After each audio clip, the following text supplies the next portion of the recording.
Hi guys, and welcome back to my channel. Thank you so much for tuning in. My name is Pumi Dukwe. I'm a content creator, I'm a YouTuber, I'm a property developer, and I also have a 9 to 5. If you should know my age, I am 29 years old, and I think this content that I have with me on this journey going forward, it's really about people who feel like they haven't been putting their best foot forward in terms of their dreams. Like, you have been doing this and that, trying so much to find your path and look at what you're trying to do, but now is the time where you say, you know what, if it, I'm just going in. Like, I'm just going to do the things I've always wanted to do, and I'm no longer looking back. I'm doing every single day everything that I can do so that my next 5 years can have a different outcome. So if that's you, you're on the right place, right? So I'm gonna go straight into it, and today's video is really about why I haven't been consistent on social media and YouTube specifically to my YouTube for the past 5 years. And I want to say that yes, I do have a property business, as you guys know with my previous videos, but that could not be the excuse to say why I'm not recording and why I'm not posting and why I'm not doing the things that I know that I want to do. So you know, when you have so many excuses to be doing the thing that you want to do, and then to a point where you now don't have excuses anymore, and that thing comes back to you and it keeps on nudging you and nudging you and nudging, and that's what's been happening with me lately. Like, I told myself that, you know what, maybe I'm not for content, maybe I'm not for YouTube, maybe I'm not built for this, maybe it's not really what I want, maybe it's what I thought I want, but it's not really what I want. Because this is where the story starts. So when I was in grade 11, then we had two TVs at home, one in the kitchen and one in the TV room. And I never understood why we had two TV rooms, like two TVs rather, in the house. I never got that until I had my own place. And I know, especially on Fridays when I'm doing like small meals, like maybe I'm doing oven baked chips and wings and maybe a sauce, I just want to watch something. Like, I don't want to be watching content that requires development or that requires me to focus, but I just want to watch a soapy or a reality TV or something like that. But I don't want to watch anything serious.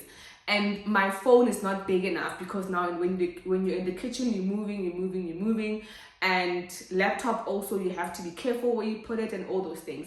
So now I get it. I understand why we had two TVs, one in the kitchen and one in the TV room. So as I was in grade 11, I watched this show. It was the first time I watched it. I can't remember. I think it was on SABC 3, and it was Black Girl Magic or something like that. But the owner of the channel or of the event is a black lady who's a DJ, a very popular DJ, female DJ in the United States. So I was watching that, and I remember Rihanna specifically giving a speech about women empowerment and child empowerment and inspiring people and all those things. And I don't know what happened, but that day I knew that I want to be on stage. Like, I want to speak, I want to be a public speaker, I want to be on stage, I want to impact lives, I want to touch people's lives, I want to be a speaker specifically, you know, and I'm all about development, because I knew that I've always had that, but I didn't know how to package it.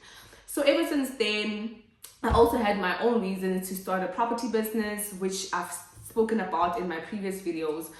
But this nudge of now I also have my 9 to 5.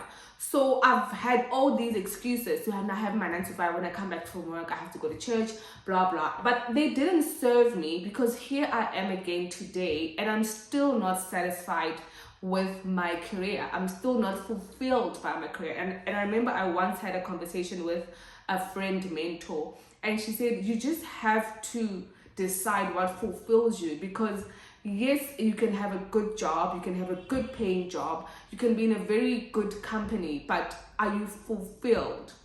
And I think that is the most important question we need to ask ourselves as individuals, that are you fulfilled? And I know that I'm not, you know, like, a big part of my life is not what I want it to look like. and I know for sure that what I want, like the picture is in my head and it's not going away. You know, if I had stopped YouTubing 2 years ago and it was fine, I would understand, but the picture is not going away. Like, I've been off social media. You guys have seen, I've locked off social media. I've deleted social media accounts. I've taken breaks, but it just doesn't go away. Like, the nudge doesn't go. I'm like, okay, maybe I should be in tech. Maybe I should, I'm just like, no. And I remember last time I went to an event and I was a facilitator, and like, I don't know, it comes so natural to me. Like, it comes so natural. I remember this time I gave a speech as well, and this lady came up to me and she cried, and I thought that, okay, that's just a speech, you know. So I'm also going to talk about that. And I also want to talk about taking your career and your craft seriously. I think also for the past years, like today, I really had to try and make it work. Like, that I'm not satisfied with the lighting, obviously. I'm not satisfied with my glasses or my contact lenses. It took me so long to put them on that I don't even have them on. I was like, you know what? If it, like, I'm not going to worry about, I'm not going to put on glasses, I'm not going to put on contact lenses, because the glasses, the reflection of the light shows very bad and you can't see through my eyes. And because it's a very personal message that I have today, I really want you to see through my eyes. You know, I really want you to feel what I mean. So I feel like when I have glasses on, they take away that, because now the reflection of the light is bad. Because my other actual light, if you look at my previous videos from COVID, the light is very perfect. So that light broke, you know, and I was just like, I wanted to go buy it yesterday. You get it at CBD, and my brother was not available, so I'm very afraid to drive there alone. And I was just like, I can't go. So it's all these excuses. I was supposed to record 2 weeks ago already, but I felt like my nails are not done, my hair is not done, my brows are not done, you know. I just have had these excuses. Like, me and my cousin had a conversation, I think in February already, about this, but it just didn't come to fruition, where I had to say, I've been doing everything but recording YouTube videos, which is what I really want to do. And that is how you know the enemy, which is first the devil and then yourself. Like, your mind is your biggest enemy outside the devil. Like, it's literally your biggest enemy, your self-doubt, your perfectionism. And I have all that, and that is why I haven't been recording the things I've wanted to record.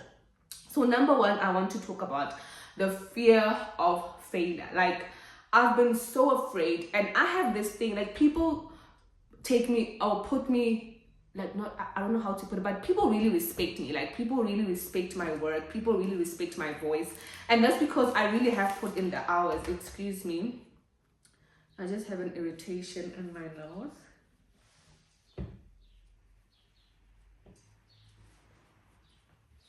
So people really do respect me. Or let me rather put it in here, it looks very tacky.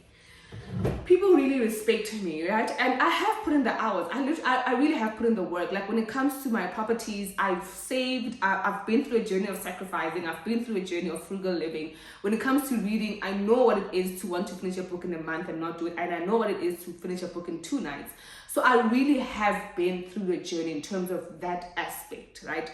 I really have put in the work in terms of my spirituality. Like, I'm a church girl, and not only church, but I read the Bible. I literally spend 30 minutes a day reading the Bible, studying the Bible, understanding the Bible. I talk to my priest, I talk to my elders. I'm really spiritually inclined, you know, and I want to know God more. I want to feel God more in my presence. I want to pray more.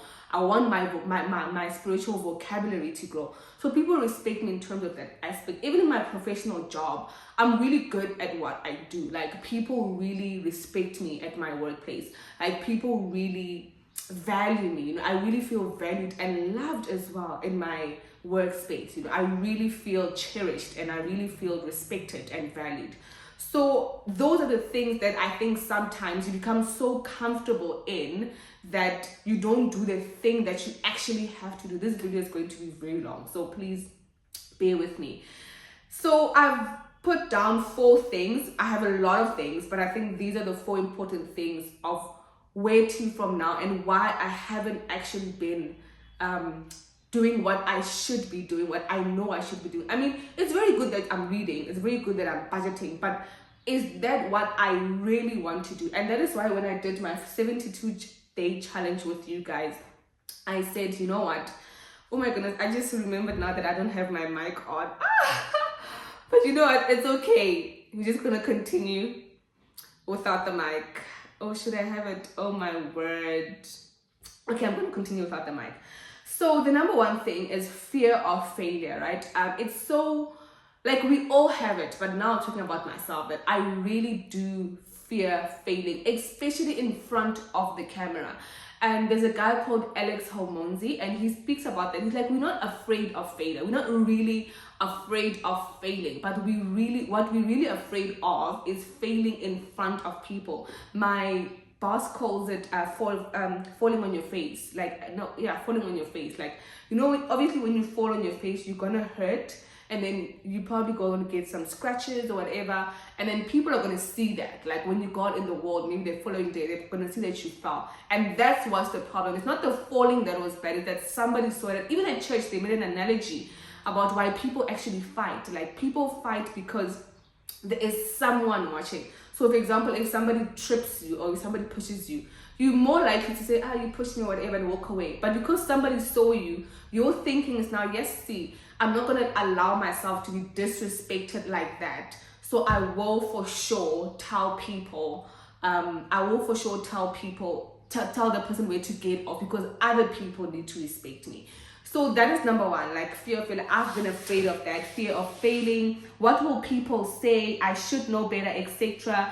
Fear of being what people say. Okay, I don't know what that is, but literally fear of what will people say. I should know better. Like I said, I've been in the industry, I've been on the journey of personal development. I'm literally supposed to be at a certain, these are all the things that I tell myself in the head. I'm supposed to be at a certain level now. I can't be like now forgetting to put on my mic, you know. So those are the reasons why we don't put out our work, why we don't do the things that we really want to do. You know, like I said, I've been so productive, guys. Like you guys have seen on my Instagram, like the gym, everything, but I'm not doing what I really want to do. And this is it. I want to be a YouTuber. All right. Number two is the support. And by support, I don't mean in terms of my mom, my dad, my partner, my friends, but I really mean in terms of having industry acquaintances. So I realized that in my circle of friends, I'm the only person on social media. Like I don't have a friend, a close friend. I have a niece or a cousin, but we don't really talk as often, who's also in the same space, similar space, not exactly the same. But in terms of my friends, like my close friends, in terms of the people that I know, people I associate, even my associates, my associates are more connected with me in terms of my professional life and in terms of my property business life. But in terms of content, I really don't have friends. Like I really don't have acquaintances. And I realized that when you go on Instagram, for example, because that is one of my target social media platforms to grow, when you go on Instagram, you'll see somebody posting, right? And then you'll see like 10 comments. And when you realize those 10 comments, which is for engagement purposes, it's actually their friends who are also on social media. So they've had that discussion, or they do it because they know what it means for them. So when you say, friend, I'm going to post tonight at 6 o'clock, I don't even have to tell you, because now you know, because we're in the same circle and you know what engagement means. And you know the difference between commenting today on this post and commenting tomorrow on the same post. But if I don't have that, it becomes not impossible, but it becomes very difficult to remain consistent and encouraged. Yes, God says do not be discouraged or dismayed, but also God says the friends that you keep are very important, you know? So it's very important for us to grow ourselves in terms of industry people and industry friends. And I'm not talking about clout chasing. No, I'm not talking about being friends with people because you want to be known. That is for me pure evil. But I'm talking about genuine relationships that that I want to foster and cultivate, so that I can grow in the relevant spaces that I know that I should be growing in, you know? Because you think you know until you actually become and try to go in and do the work of that industry, and you realize that the people who are succeeding in that industry actually know the people who assist them to grow in that industry. So I mean, that's what I mean by support. And where did I see this? I saw this because remember, I'm on my fitness journey, and at the gym, guys, Like, there is so much support. I don't know about other people, but I'm experiencing such a good time at the gym. Like, I remember this one Saturday, I really didn't want to go to the gym. And I told you guys that Saturday is the most difficult day for me to go to the gym. I go to the gym almost every Saturday, but it's the most difficult day for me because I don't have to wake up for work. And it's also, it opens later than the time that it opens in the week, which makes me relax a bit. Now when I wake up, I want my coffee and I want it to be a slow morning, blah blah blah. But I remember I was literally sitting at one of the machines and I was like, yo, I literally wanted to leave. I was there for like 10 minutes and I think this guy saw me. Like, I don't know why he was looking, and he's like really, really well built. And he came over me and he said, don't worry, like, take your time. Like, he didn't even ask me what's wrong. He just said, take your time, you'll be fine. We are not perfect. We all have to start somewhere.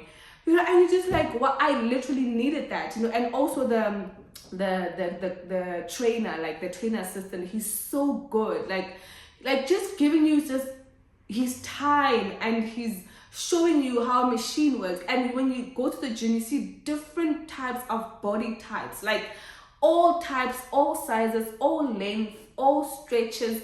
You literally see all types of body type, but you see people working towards this, not necessarily the same goals, but at the end of the day, it's about our physique, it's about our strength and our body. And so I saw that with the gym, and I said to myself, because what I like doing is applying one situation to every other situation.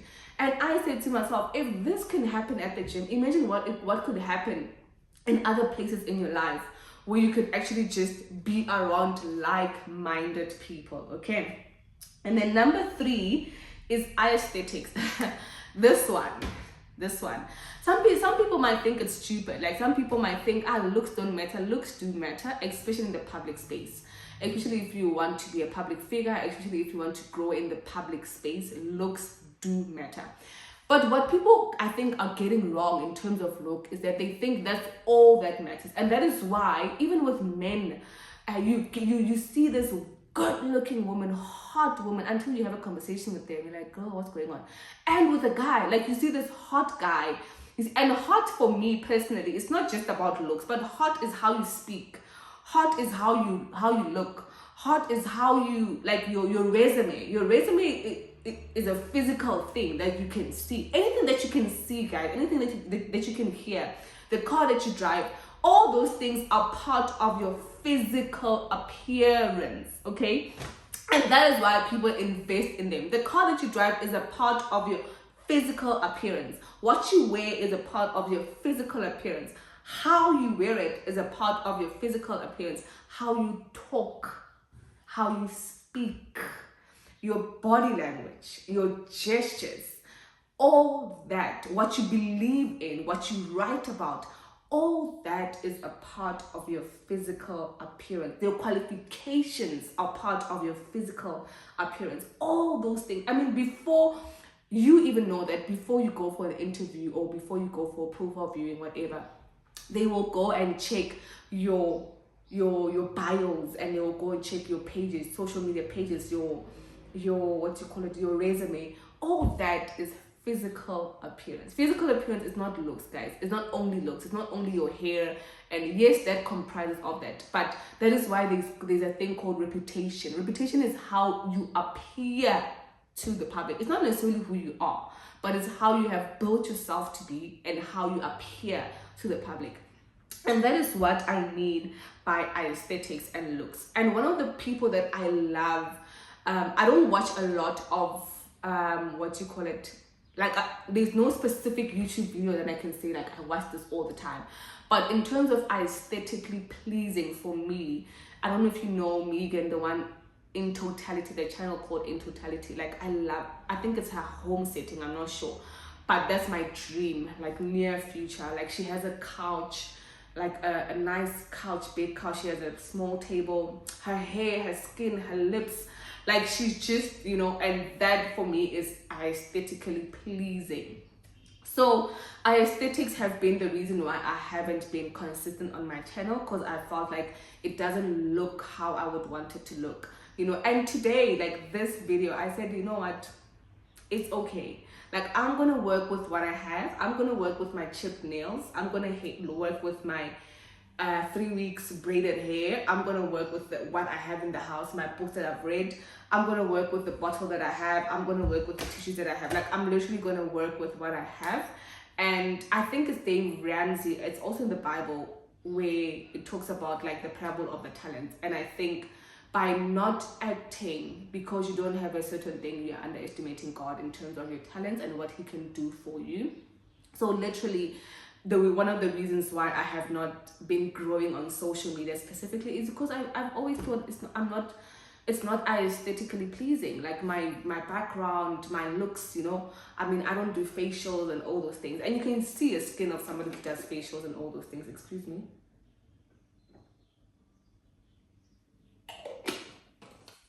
And also, I'm a girl. Like, I'm just a girl. I'm a lover of cute things. I love cute things. I love things that look cute. So that matters to me. Okay. And then I also want to talk about the last thing. And that is money. What people don't know about YouTube and social media and that is like a lot of the things that people do there are actually paid. Like, money is literally put in. If you've seen a post, for example, on Instagram that says sponsored, that post was paid for it to reach more people. The same with YouTube. YouTube has vidIQ. It has a free version, but nobody creates a system so that people can use it for free, okay? The best things that you will find in life, you really are worth paying for. So there's vidIQ. vidIQ lets you see how your video is going to do in which section, which country, which topic and all that, and how it can reach more people. It's a paid service. You pay a monthly fee for it. There's what you call Canva in terms of your YouTube thumbnails. There's a free version, but also the one that will give you the best options is a paid version. So for me, I've always had this relationship because it's not like the money's not there, but I think I had it all wrong in terms of how I view it as. Because with social media, unfortunately, you don't get the results tomorrow. You know, when you, like, I'm in the property business. When I get a client, like yesterday, I remember there was somebody who came to view and she said she'll be moving in next week. She will pay me next week, you know, like she will pay rent. So it's very easy to see your efforts. Like, you can literally see your efforts immediately. Like, I mean, I had to go fetch her because she was lost. That's my petrol, you know. But next week, if she moves in, it's football, whatever. Like, it's way, you know. So for me, it was worth the investment. So with YouTube or with social media, it's like you don't know. Like, and that's where you really need to practice patience. And that's where you really need to trust God more. That's where you really need to exercise what you've been learning in terms of personal development, in terms of spirituality, in terms of God and His teachings. And I think that's what I've been personally liking to say, now I have to pay like 1,000 Rand annually to have a Canva Pro, or I have to pay like 2,000 annually to have like vidIQ. But those tools really work. And I think also people on YouTube don't talk about them. I don't know why. Like, I genuinely don't know why YouTubers, and I think that is why it irritates me when I watch a YouTube video that talks about growth on social and they don't mention the money that you put in. Like, I just feel like there's a girl, I can't remember her surname, but it's Ifeoma. If you look at Ifeoma, she moved now to the States. I think she's from Nigeria originally. She's the one who literally broke it down. And she's like, you're not going to grow as much as you want to. Obviously, we have exceptions like celebrities and people who are doing real content that can relatable and whatever, all those things. But we're talking about someone like me and you, where you really want to grow, but you're not going to target the whole world. You just want a niche that you want to talk to personal development about. You want to talk about God, for example. I love God. I love personal development. I love reading books. I love personal finances. I love entrepreneurship. All those things I want to talk about. And I know that they're not relatable to everyone. So I will have to build my niche. I will have to focus on my niche, etc., etc. So when you look at Ifeoma's videos, because she has actually done it, she literally pays for her advertising. She pays for her personal brand. She literally pays Facebook and Instagram and YouTube to grow her business. And that is how you're going to grow. Like, literally I have to come up to a place where, you know what, girl, now it's time to put in the work and the money, you know, literally put your money where your mouth is. So yeah, guys, that's it for today. I really hope that I shared with you my fears and what has been the reason why I haven't been doing what I know I should be doing. I say this because I'll go back to my first statement, fulfillment. And you realize that years go by and you're not waking up to what you want to wake up to. You know, I want to travel. Like, I want to travel the world. But I want to travel the world because of my work. Like, I can literally travel now. Like, I can go overseas. I can go to Cape Town, whatever. I can go on holiday now with my money. But I think it's going to be so much more meaningful for me if they say I'm going to Netherlands because I have a speaking engagement there. I think that's going to be so beautiful. Like, I think I can already imagine myself on a trip with my babies and telling the school that, you know what, my children won't be coming to school for a week because mommy is working, and then the teachers will do something to make sure that my babies get their work done. I don't know, but we'll make some arrangement. That's my life. That's the life that I want. And so I know for sure that it won't come because I have properties. Because one thing about a business like that, guys, is literally for income. Like, it's not fulfilling for me to get a tenant. Like, it fulfills my pocket, yeah, but it doesn't touch the calling. It doesn't speak to the calling of my life. And this, that's my calling. Thank you so much for watching. I really appreciate it. I'm gonna put out videos once a week for now. I'm taking it very slowly because one of the reasons that I didn't mention, remember I said I have so many other reasons, but I'll just mention them. But one of the reasons why I haven't been putting out content as well is because I've been overwhelming myself with content. Like, I've been saying I want to do 4 videos a day, 3 videos a day, and that's a lot of work. So I'm starting with just 1 video a week, and I'll see where that takes me. But thank you so much for tuning in. Please like, please comment and share your fears. Please also subscribe to my channel. Please also share this video with anybody that you know in any field that you know that they're procrastinating to start what they should be starting. And also please continue liking, subscribing, and staying tuned in on my channel. I really appreciate it. Have a beautiful time. Mwah.